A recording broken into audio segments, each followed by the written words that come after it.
5 ವರ್ಷಕ್ಕೊಮ್ಮೆ ಲೋಕಸಭೆನೂ ಬರುತ್ತೆ, ವಿಧಾನಸೌಧ ಬರ್ತದೆ, ಬೇರೆ ಬೇರೆ ಚುನಾವಣೆಗಳು ಬರ್ತವೆ.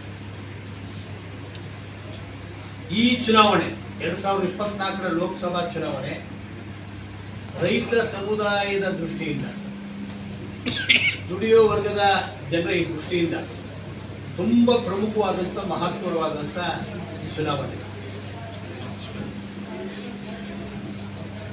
ನರೇಂದ್ರ ಮೋದಿಯವರ ಸರ್ಕಾರ ಅಧಿಕಾರಕ್ಕೆ ಬಂದು 10 ವರ್ಷ ಆಯಿತು. 10 ವರ್ಷದ ಆಡಳಿತದಲ್ಲಿ ನೂರಾರು ಕಾರ್ಯಕ್ರಮಗಳು, ಯೋಜನೆಗಳು ರೂಪುಗೊಂಡಿದ್ದಾರೆ. ದುಡಿಯುವ ವರ್ಗ ರೈತರಿಗೆ ರೈತರು 60% ರೈತರಿದ್ದೀವಿ ಇಂಡಿಯಾದಲ್ಲಿ. ಇಂಡಿಯಾ ದೇಶದ ರೈತರನ್ನು ಉಳಿಸಕ್ಕೆ ಯಾವುದೇ ಒಂದು ಕಾರ್ಯಕ್ರಮ ಅವಶ್ಯಕತೆ ಬರಲಿಲ್ಲ. ಸಂಪೂರ್ಣ ಅಧಿಕಾರದ ಕೊನೆಯವರೆಗೂ ಕೂಡ ರೈತ ಸಮುದಾಯವನ್ನ ನಿರ್ಲಕ್ಷ್ಯ ಮಾಡಿ ಆಡಳಿತ ನಡೆಸಿದರು.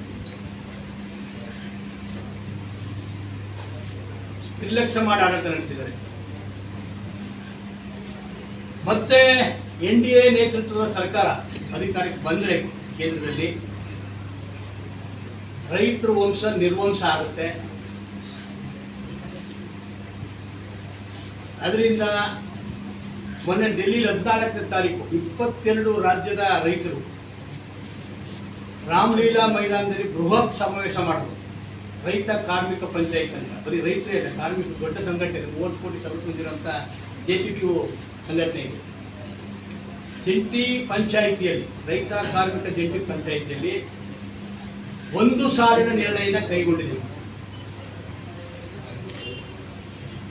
NDA ಸರ್ಕಾರಕ್ಕೆ ಈ ಚುನಾವಣೆಯಲ್ಲಿ ಸಜಾ ವಿಧಿಸ್ತೀವಿ ಅಂತ. ಸಜಾ ಅಂದರೆ ಅಧಿಕಾರದಿಂದ ಕೆಡುತ್ತೀವಿ, ಅವರೇ ಕಿತ್ತೊಗೆತ್ತೀವಿ ಅನ್ನೋಂಥ ಸರ್ವಾನುಮತದ ನಿರ್ಣಯ ಆಗಿದೆ. ಕರ್ನಾಟಕ ರಾಜ್ಯ ರೈತ ಸಂಘ ಈ ಹಿನ್ನೆಲೆಯಲ್ಲಿ 21ನೇ ತಾರೀಕು ನಾವು ರಾಜ್ಯ ಕಾರ್ಯಕಾರಿಣಿ ಮಾಡಿದ್ವಿ. ಇಲ್ಲೂ ಕೂಡ BJP ಮತ್ತು ಮಿತ್ರ ಪಕ್ಷವನ್ನು ಸೋಲಿಸಿ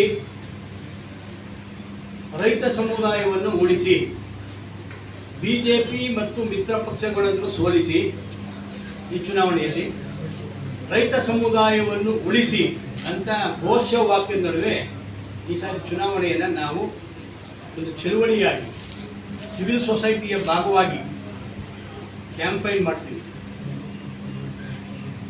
ಸುಮಾರು 50 ಲಕ್ಷಕ್ಕಿಂತಲೂ ಹೆಚ್ಚು ಕರಪತ್ರ ಮುಗಿಸಿ ನರೇಂದ್ರ ಮೋದಿಯವರ ಆಡಳಿತದಲ್ಲಿ ರೈತ ಸಮುದಾಯಕ್ಕೆ ಏನು ಅನ್ಯಾಯ ಆಗಿದೆ, ಕಾರ್ಮಿಕ ಸಮುದಾಯಕ್ಕೆ ಏನು ಅನ್ಯಾಯ ಆಗಿದೆ, ಪ್ರಜಾಪ್ರಭುತ್ವವಂಗೆ ನಾಶ ಮಾಡ್ತಾ ಇದ್ದಾರೆ, ಸಂವಿಧಾನದ ಅಸ್ತಿತ್ವವನ್ನು ಹೆಂಗೆ ನಾಶ ಮಾಡ್ತಾ ಇದ್ದಾರೆ, ವೈವಿಧ್ಯವಾದಂಥ ದೇಶದಲ್ಲಿ ಏಕತೆ ಇದೆ, ವೈವಿಧ್ಯವಾದ ಸಮಾಜ ಏಕತೆಯನ್ನು ಕಂಡುಕೊಂಡಿದ್ದೀವಿ, ಆ ಏಕತೆಗೆ ಹೆಂಗೆ ಭಂಗ ಆಗ್ತಾ ಇದೆ. ಈ ಚುನಾವಣೆ ಮತ್ತೆ ಅವ್ರು ಹೇಳಕ್ಕೆ 400 ಸೀಟು ಬಂದರೂ, ಪೂರ್ಣ ಅಧಿಕಾರಕ್ಕೆ ಬಂದರೆ ಮುಂದೆಂದೂ ಈ ಥರ ಚುನಾವಣೆಗಳು ನಡೆಯಲ್ಲ, ಪ್ರಜಾಪ್ರಭುತ್ವ ಚುನಾವಣೆ ನಡೆದಂತೆ ವ್ಯವಸ್ಥೆ ಬರುತ್ತೆ ಅನ್ನೋದು ಆತಂಕಗೊಂಡಿರ್ತದೆ. ಅದರಿಂದ ಸೀರಿಯಸ್ ಆಗಿ ನಾವು ಈ ಚುನಾವಣೆಯಲ್ಲಿ ಕೆಲಸ ಮಾಡ್ತಿದ್ದೀವಿ. 50 ಲಕ್ಷ ಕರಪತ್ರವನ್ನು, ಒಂದು 25,000 ಆರೋಪ ಪಟ್ಟಿಯನ್ನು, ರೈತರ ಆರೋಪ ಪಟ್ಟಿಯನ್ನು, ರೈತ ಸಮುದಾಯದ ಆರೋಪ ಪಟ್ಟಿಯನ್ನು ಇಟ್ಕೊಂಡು ಹಳ್ಳಿಗೆ ಹೋಗಿ ಕ್ಯಾಂಪೈನ್ ಮಾಡ್ತೀವಿ. ಪ್ರತಿ ಹಳ್ಳಿಗೂ ಹೋಗ್ತೀವಿ, ಪ್ರತಿ ಮತದಾರರು ಭೇಟಿ ಮಾಡ್ತೀವಿ. NDA ಅನ್ನ ಅಧಿಕಾರಕ್ಕೆ ಬರದಾಗೆ NDA ತಿರಸ್ಕರಿಸಿ ಅನ್ನುವಂಥ ಒಂದು ಕರೆಯನ್ನು ನಾವು ಇಡ್ತೀವಿ. ಯಾಕೆ ಅಂತ ಪ್ರಶ್ನೆಗಳು ಬರ್ಬೋದು.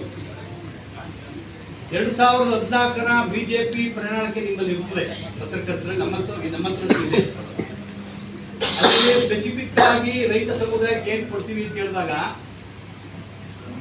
ಸ್ವಾಮಿನಾಥನ್ ವರದಿ ಪ್ರಕಾರ C2 + 50% ಬೆಂಬಲ ಬೆಲೆಯನ್ನು ಕೊಡ್ತೀವಿ, ಲೋಕಲ್ ಪ್ರೊಕ್ಯೂರ್ಮೆಂಟ್ ಮಾಡ್ತೀವಿ ಅಂತ ಹೇಳಿ 336 ಸಭೆಯ ಚುನಾವಣೆ ಪ್ರಚಾರದಲ್ಲಿ ನರೇಂದ್ರ ಮೋದಿ ಅವರು ಈಗ ಒತ್ತಿ ಹೇಳಿದ್ದಾರೆ. ಸ್ವಾಮಿನಾಥನ್ ವರದಿ ಅನ್ವಯ C2 + 50% ಖರ್ಚನ್ನ ಲೆಕ್ಕ ಹಾಕಿ ಅದಕ್ಕೆ 50 ರೂಪಾಯಿ ಲಾಭ ಸೇರಿಸಿ ನಾವು ರೈತರಿಗೆ ಬೆಂಬಲ ಬೆಲೆ ಕೊಡ್ತೀವಿ, ಇಲ್ಲಿ ಹೆಚ್ಚು ರೈತರು ತಲುಪಂಗೆ ಮಾಡ್ತೀವಿ, ಸ್ಥಳೀಯವಾಗಿ ಪ್ರೊಕ್ಯೂರ್ಮೆಂಟ್ನ ಮಾಡ್ಕೊಳ್ತೀವಿ ಅನ್ನೋದು. 2016 ಫೆಬ್ರವರಿ 26, ನಾನು ಡೇಟ್ ಸಲ ಹೇಳ್ತಿದ್ದೀನಿ, ಇಸ್ವಿ ತರ ಹೇಳ್ತಿದ್ದೀನಿ. 2016 ಫೆಬ್ರವರಿ 26 ಸುಪ್ರೀಂ ಕೋರ್ಟ್ ಮುಂದೆ ಒಂದು ಪ್ರಮಾಣ ಪತ್ರವನ್ನು ಕೇಂದ್ರ ಸರ್ಕಾರ ಸಲ್ಲಿಸಿದೆ. MS ಸ್ವಾಮಿನಾಥನ್ ವರದಿ ಪ್ರಕಾರ ನಾವು ಕೃಷಿ ಉತ್ಪನ್ನಗಳಿಗೆ ಬೆಂಬಲ ಬೆಲೆಯನ್ನು ಕೊಡಕ್ಕಾಗಲ್ಲ, ಮಾತು ತಪ್ಪುಟ್ರು. ಇನ್ನೊಂದು ಬಹುಮುಖ್ಯವಾದಂಥ ರೈತ ಸಮುದಾಯ ಕೊಟ್ಟಿದ್ದಂಥವ್ರು ಅರುಣ್ ಜೇಟ್ಲಿ ನಮ್ಮಲ್ಲಿ ಆಗಲಿದ್ದಾರೆ, ಆರ್ಥಿಕ ಮಂತ್ರಿ ಆಗಿದ್ರು.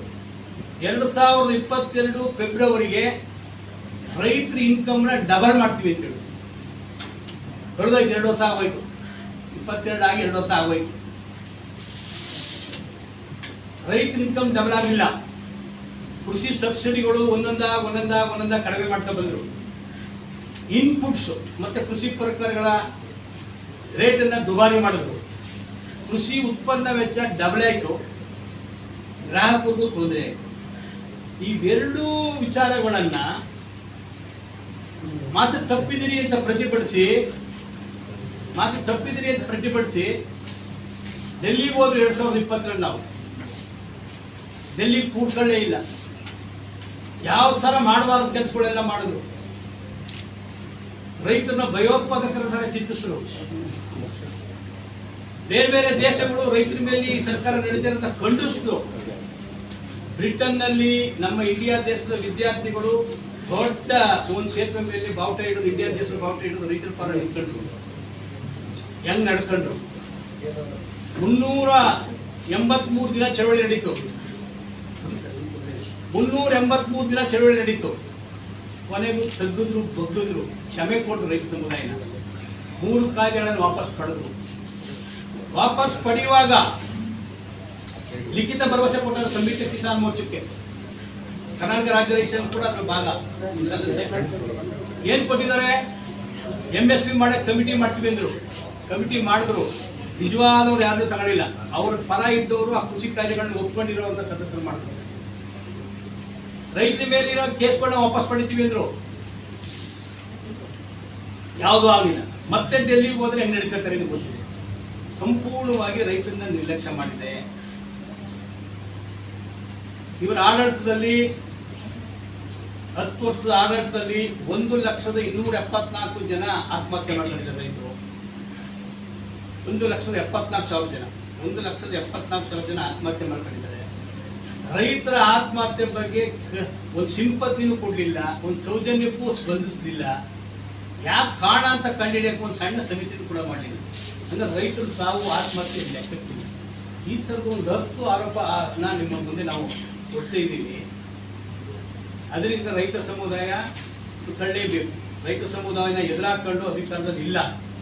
ನಾವು ಹಿಂದೆ ಗುಂಡೂರಾವ್ ಸರ್ಕಾರ ಇದ್ದಾಗ 83 ಮಂಡ್ಯದ ಸಿಗೋರ್ ಜೂಬ್ಲಿನೇ ನಾವು ನಿರ್ಣಯ ಮಾಡಿದ್ದು. ಗುಂಡಿಗೆ ಸರ್ಕಾರ ಕೋರ್ಟ್ ಕೊಡಲ್ಲ ಅಂತ. ಮಂಡ್ಯದ 1982 ಡಿಸೆಂಬರ್ ನವೆಂಬರ್ ಕಿತ್ತಿದ್ದು. ಮತ್ತು ಜನತಾ ಪರವಾದ ಅಧಿಕಾರ ತಂದಿದ್ದು. ಅದು ಪಡೆದು ಅದು ಕಿತ್ತಾಕಿದ್ದೀವಿ.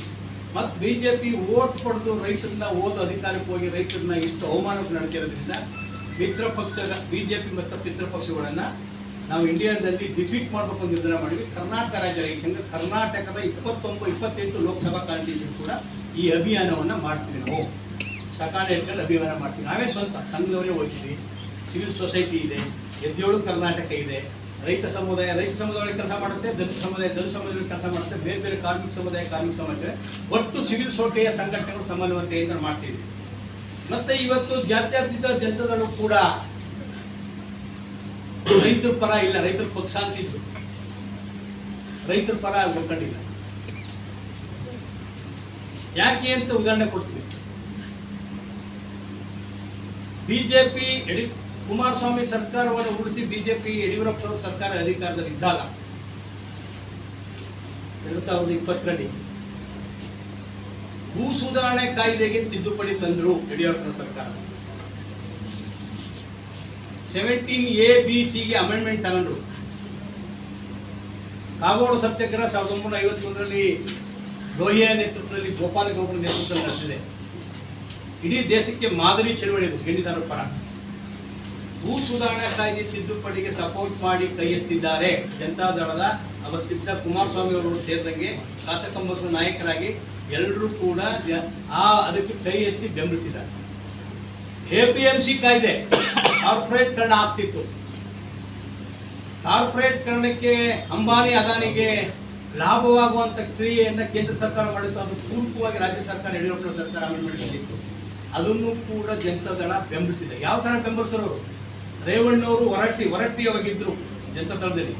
ನಾವು 7 ದಿನ ಜನತಾ ಅಧಿವೇಶನ ಮಾಡ್ತೀವಿ, 2 ದಿನ ವಿರೋಧ ಮಾಡಿ, ಕೋವಿಡ್ ಇದ್ದಾಗ, ಲಾಕ್ಡೌನ್ ಇದ್ದಾಗ ಬ್ರೇಕ್ ಮಾಡಿ. ಎಚ್ ಡಿ ರೇವಣ್ಣ ಬಂದರು, ಹೊರಟ್ಟಿಗೆ ಬಂದರು, ನಾವು ಇದನ್ನ ವಿರೋಧ ಮಾಡ್ತೀವಿ ಅಂತ ಹೋದ್ರು. ವಿರೋಧ ಮಾಡಿ ಅಲ್ಲೋಗಿ ನೋಡಿದ್ರೆ ಇನ್ನು ಅರ್ಧ ಗಂಟೆ ಕೈ